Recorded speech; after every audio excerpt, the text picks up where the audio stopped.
오늘은 신앙의 명문가 두 번째 시간을 가지려고 합니다.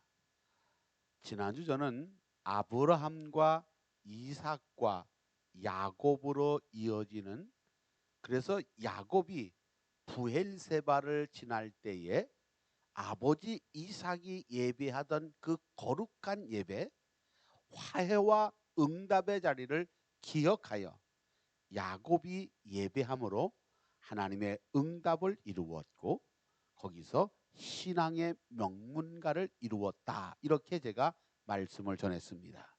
그래서 예배의 삶이 중요하다, 예배가 훈련이 되어야 된다, 예배로 살아야 된다, 예배가 진짜다, 이렇게 제가 늘 신앙의 명문가를 설명하면서 예배 속에 두 가지, 하나는 헌신과 기도가 담겨져야 된다. 그래서 예배가 훈련되주면 예배를 통해서 우리가 헌신과 기도를 알게 된다 말씀을 드렸습니다.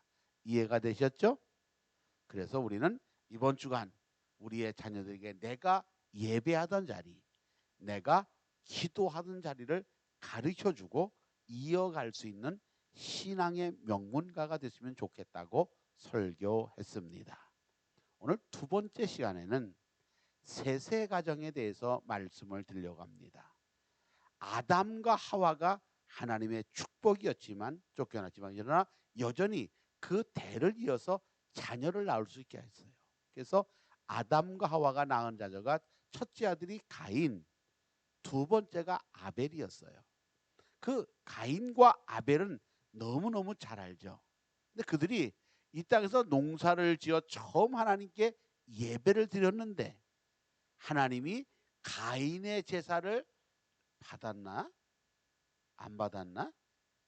받았어요. 그래서 그리고 아벨의 제사를 안 받았어요. 맞죠? 이래도 하면 내가 거꾸로 얘기했거든 지금요. 가인의 제사를 안 받으시고 아벨의 제사를 받으셨어요. 그 큰아들이 뿔딱지가 났어. 넌 뭘 잘 보였다고 네가 아벨 떠냐 그래서 그냥 몰래 가서 아벨을 죽여버렸어요. 그 아벨이 죽고 하나님이 아담과 하와를 기억하사 아벨을 대신하여 준 아들이 누구냐면 셋인데, 오늘 본문 25절에 아담과 하와가 동침함에 셋을 낳았고, 셋이 다시 또 아들을 낳는데 에노스라고 하는 아들을 낳았고, 비로소 그들이 뭐 했더라? 따라합시다. 여호와의, 크게 해요. 여호와의 이름을 불렀더라. 그러니까 가인의 자손들은 여호와의 이름을 불렀다는 말이 안 나와. 그러나 에노스로서부터 여호와의 이름을 불렀더라, 이렇게 말하고 있습니다. 이 말씀을 중심으로 해서 내가 4장과 5장을 연결해서 설교하려고 합니다. 자, 4장은 가인과 아벨의 제사가 나오면서 중심으로 해서 가인의 족보가 나오고 있어요. 자, 가인과 아벨, 뭐 여러 학자들과는 다 얘기 달라요. 가인의 예배를 왜 받으셨냐, 왜 아벨의 제사를 받으셨냐, 뭐 여러 가지 얘기했는데 뭐 다른 건 잘 모르겠어요. 뭐 가인의 제사는 농사를 지은 예배였고, 아벨의 제사는 양의 제배여서 피의 제사를 받으셨다, 뭐 이런 얘기도 하고, 가인에게는 헌신이 없었고 아벨에게는 헌신이 있었다, 이런 얘기도 있지만, 그러나 오늘 본문을 중심으로 보면 4절과 5절, 자, 창세기 4장 4절과 5절에 보면 여호와께서 아벨과 그의 재물을 받으셨으나 가인과 그 재물은 받지 아니하신지라. 그러니까 아벨과 가인이 그 재물이라고 하는 말은 그 재물의 과정을 설명하고 있는 거예요. 이 말을 제가 좀 더 쉽게 해석하면 가인과 아벨의 삶, 그 삶이 어땠냐에 따라서 그 예배가 달라졌다는 얘기입니다. 당장 와서 제물을 드리고 예배드리는 그것이 중요한 것이 아니고, 그 예배를 드리기까지 삶의 과정을 하나님 보셨다는 거예요. 할렐루야.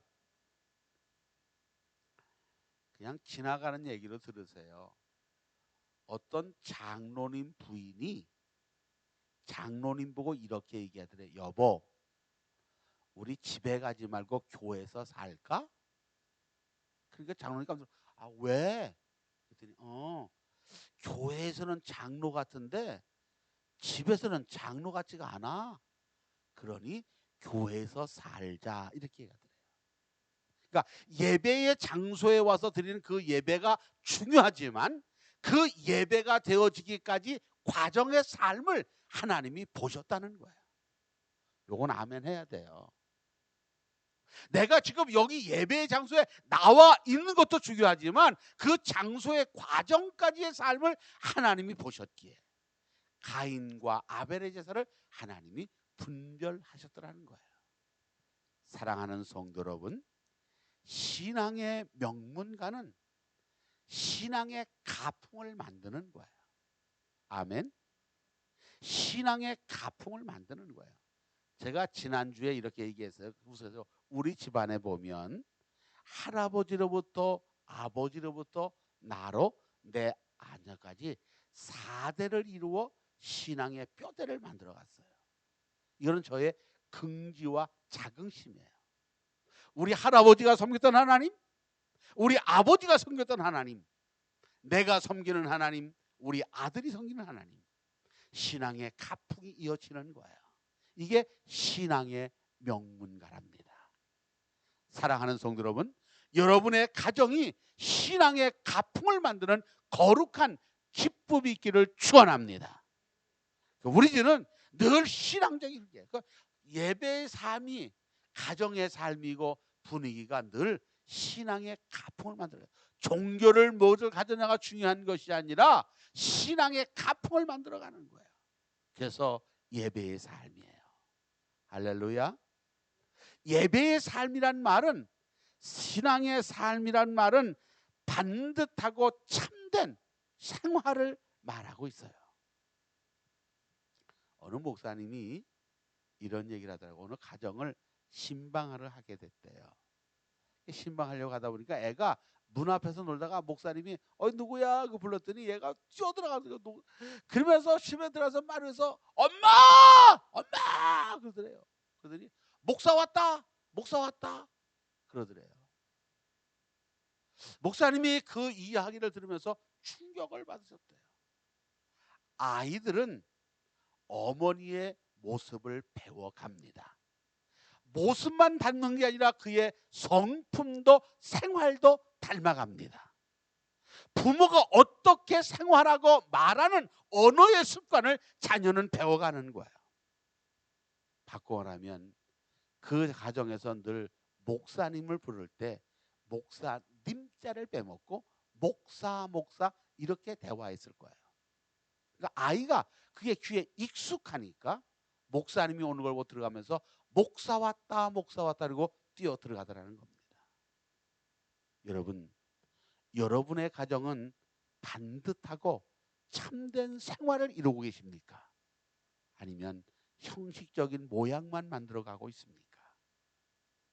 오늘 셋의 가정은 에노스를 나왔고 에노스 다음에 여호와의 이름을 불렀더라. 할렐루야. 여러분의 가정이 하나님의 이름을 부른다는 말은 예배가 있는 삶이고 그 예배를 통하여 거룩한 헌신과 그리고 기도를 통한 바른 성품과 생활 태도를 만들어가는 거예요. 내가 교회를 다녔다고 하는 게 중요한 게 아니고 그 교회에 다닌 성품과 모습이 그 자녀들에게 닮아갈 수 있도록 만들어감으로 말미암아 신앙의 명품 가정을 만들어가기를 축원합니다. 예전에 제가 초년 목회 때 교우들에게 안수기도를 참 많이 해줬어요. 어느 집사님 신방을 갔더니 그래서 목사가 잠깐 우리 기도합시다. 그리고 제가 기도를 했는데 보니까 이 꼬만색 발전하서 지네 엄마 아버지 그 머리에다 손을 었더니 쉬 하더라고요. 그러니까 늘 눈 속에는 목사님이 축복기도 하던 게 익숙해졌으니까 기도합시다 그러니까 손을 얹고 기도하는 거예요. 그 아이가 자라면서 뭐가 될까? 목사님의 기도가 기억되어지고 그 기도가 축복이라는 사실을 기억하고 사는 아이가 반듯하지 않을까? 여러분, 여러분의 자녀들이 사춘기가 지나고 20살이 넘어가면서 왜 교회 안 나옵니까? 그들이 신앙생활 하지 않는 이유가 뭐냐면 부모님이 어떻게 생활했느냐, 어떻게 기도했느냐, 어떤 모습의 신앙생활 했느냐가 그 자녀에게 영향을 미쳐가고 있다는 얘기입니다. 에노스가 비로소 여호와의 이름을 부르는 것처럼 여러분의 가정이 여호와의 이름을 부르는 은혜가 있기를 축원합니다. 이제 신앙의 명품가를 만들기 위한 신앙의 가풍, 삶의 반듯한 모습과 섬김과 그리고 봉사가 생활이 되어 여러분의 가정을 이끄는 힘이 되기를 바랍니다. 이제 이 가풍과 가풍이 없는 가정을 비교하려고 합니다. 자, 먼저 4장에 보면 가인의 가정을 설명해 보겠습니다. 먼저 17절 말씀을 다 같이 읽어보겠습니다. 17절 말씀 시작.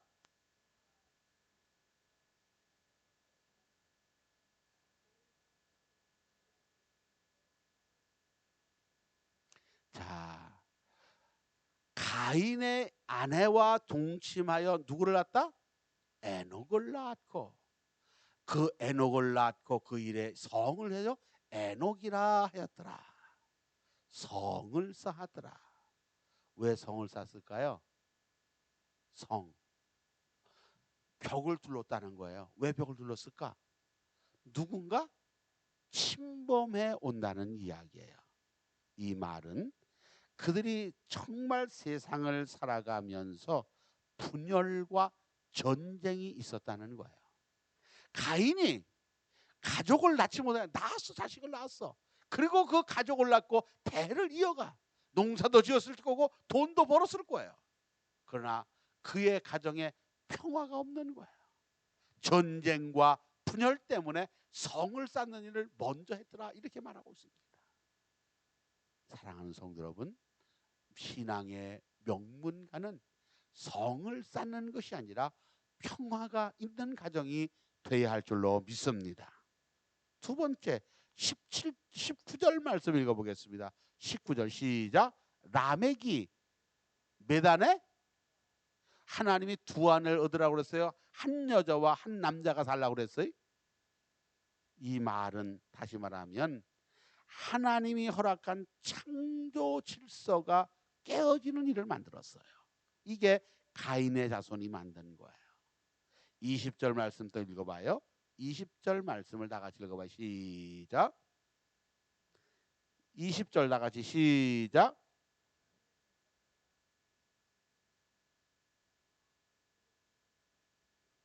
21절 그의 아우의 이름은 유발이니 그는 수금과 청소를 잡는 모든 자의 조상이 되었으며, 그래가지고 아다와 그리고 그의 아우가 점점 재산을 축적하여 그거 가지고 먹고 마시고 노는 일, 그래서 향락의 문화로 빠져갔더라 이렇게 말하고 있습니다.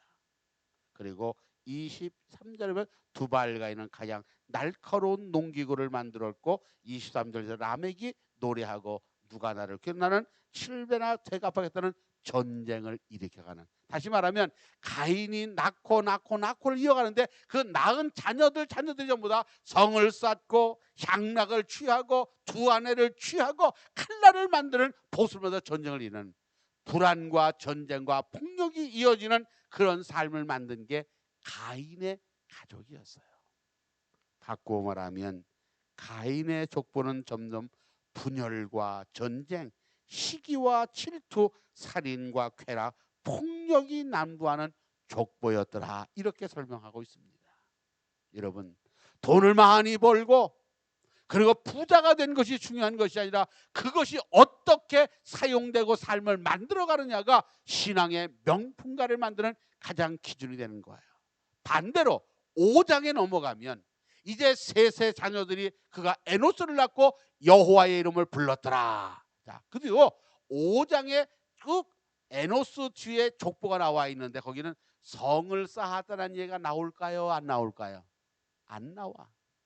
그들이 두 아내를 취했다는 말이 나올까요? 안 나올까요? 안 나와. 그들이 재산을 축적하여 향나고 피를 불고 노래를 부르다 안 나와. 여기는 다만 이렇게 해요. 자녀를 낳았고 자녀를 낳았고, 두 번째는 잘 지내다가, 세 번째 하나님이 허락한 수를 다하고 죽었더라. 그들이 이렇게 해요. 자녀를 낳았고 그들이 자녀를 낳고 잘 지내다가 하나님이 주신 수를 다하다가 하나님께로 돌아갔더라. 그리고 그가 쭉 하다가 이렇게 해요. 에녹은 하나님과 동행하다가 죽음을 맛보지 아니하고 하나님께 들려 올라갔더라. 다시 말하면 신앙의 명문가를 이루었던 사람들은 분쟁이 없었어요. 다툼이 없었어요. 폭력이 없었어요. 그들에게는 언제나 잘 살다가 자녀를 낳았고 잘 사다가 하나님의 수완을 다하다가 그가 하나님 앞에 불려갔더라. 여호와의 이름을 불렀던 동행했던 가정이 신앙의 명문가예요. 사랑하는 성도 여러분, 여러분의 가정은 자녀를 잘 낳는 은혜가 있기를 축복합니다. 그러니까 대가 이어지는 거예요. 두 번째는 그들이 잘 살았어. 무슨 성을 쌓고 전쟁한 게 아니라 그냥 평안한 이름을 이뤘다는 거예요. 난 여러분의 삶이 참된 평안이 있기를 축원합니다. 그 평안이 있을 뿐만 아니라 하나님이 주신 생명을 다 하다가 하나님께 불려갔던 아름다운 것이 그 가정을 이루는 축복이었어요. 왜? 신앙의 가풍, 여호와의 이름을 부르는 가정이 되었기 때문에 이 일을 이루었던 거예요. 사랑하는 성도 여러분, 이번 명절에 모든 가족이 모였을 때 어른이 되어서 자녀에게 무슨 말을 남겨주시겠습니까?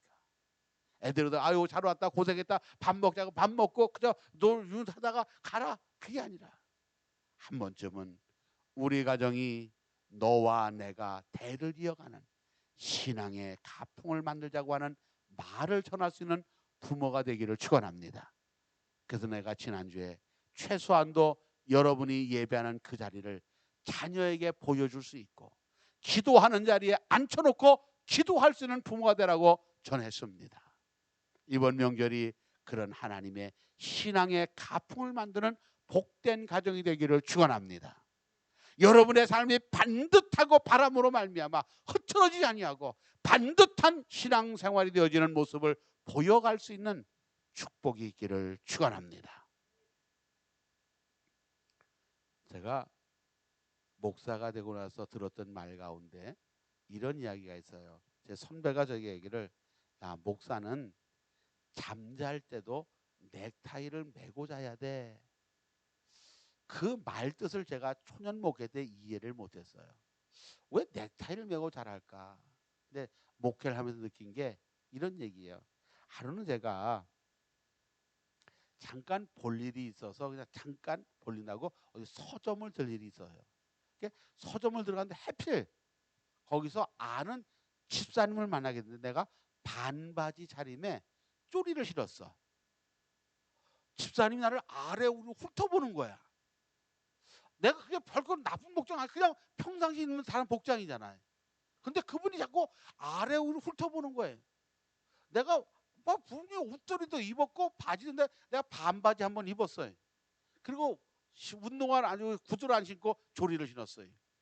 아래 위로 보는데 갑자기 내가 부끄러워지는 거예요. 그 뒤로 내가 일평생 동안 반바지를 안 입어봤어요.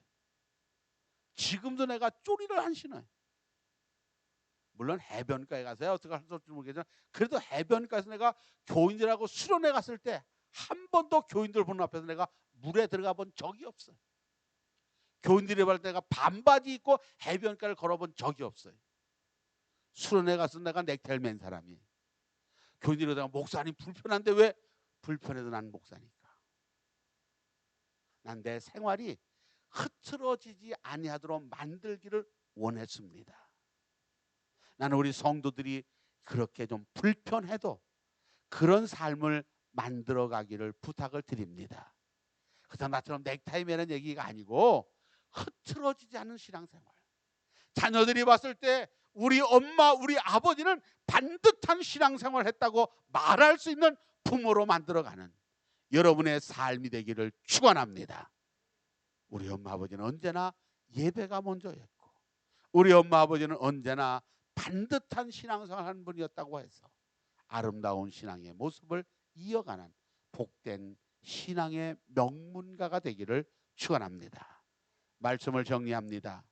오늘 가인과 아벨이 삶이 중요했다고 말씀을 드리면서 아벨을 대신하여 셋을 주었는데 그 셋의 가정은 여호와의 이름을 부르는 가정이었다고 제가 설교했습니다. 가인도 여전히 자녀를 낳았고 그리고 여러 재산을 모으고 축복을 받았지만 이것이 참된 축복이 아니었던 것은 그들에게 끊임없는 전쟁과 다툼과 분쟁이 있었기 때문에 그랬지만 셋의 가정은 낳았고 잘 살았고 그리고 수완을 다했던 평화로움이 있었던 것처럼 난 우리 남양의 모든 가족들이 이런 신앙의 명문가를 이어가는 거룩한 축복이 있기를 축원합니다. 기도하겠습니다. 거룩하신 아버지, 오늘 우리가 이루어야 할 가정, 우리의 신앙의 가정이 어떤 모습이었을까를 다시 한번 보게 됩니다. 가인의 가정이 아니라 셋의 가정을 이루게 하시고 에노스가 되어 여호와의 이름을 불렀던 것처럼 우리의 삶이 신앙의 명품을 이루는, 신앙의 가문을 이루는, 신앙의 가풍이 있는 가정이 되게 해 주시옵소서. 우리 자녀에게 물려줄 가장 아름다운 신앙의 가풍이 이어지게 하여 주옵시고 흐트러지지 않은 반듯한 신앙생활을 통하여 저희의 가정이 하나님 앞에서 잘 살아가는 복된 가정들로 축복하여 주시옵소서. 예수님의 이름으로 간절히 기도 올려 싸움나이다. 아멘.